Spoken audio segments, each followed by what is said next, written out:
Well, guys, you did it. You made it through all of our Sunday Night Essentials series messages. I hope those were fun for you guys and that you learned a lot. And tonight in your community groups, we're going to be talking about these ideas of story and of celebration.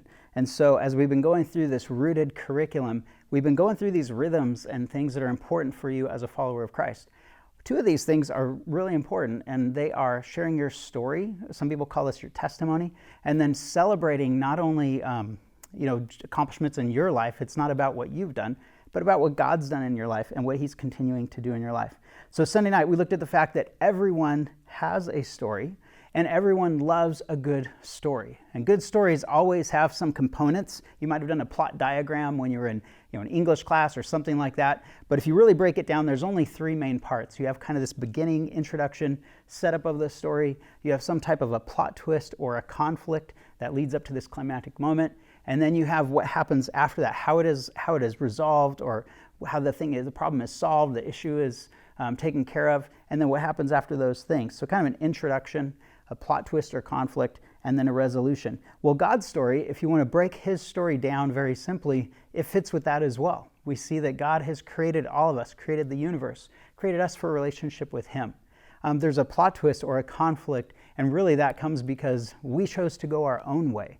When we sinned and we chose to try a different path than the one God had for us, which resulted in pain and hurt and loss and separation in our relationship with God, that now there's a conflict between us and God. But the ultimate resolution that all of the Old Testament pointed to and all of the New Testament talks about is that in Jesus we find the resolution to this problem, that he took care of the sin problem, restored our relationship with God. And then now we get the benefit of living out a renewed relationship with God and getting that taken care of. So when we're talking about our story here in our student ministry, we're not just talking about your life in the sense of, hey, I joined a basketball team at this age, and here's when I learned how to ride a bike. But when we're talking about your story in a Christian context, we're talking about how has your story intersected with God's story. Where have you seen God working in your life to work and to move, to set you up to a point where you decided to put your faith and your trust in him and then to live out his plan for your life? And so your story, where it intersects with God's story and what the results of that are. And the cool thing is that Sunday night we even talked about how God can take some of those hurts and some of those pains and difficult times and turn those around and use those for his glory and use those for our good.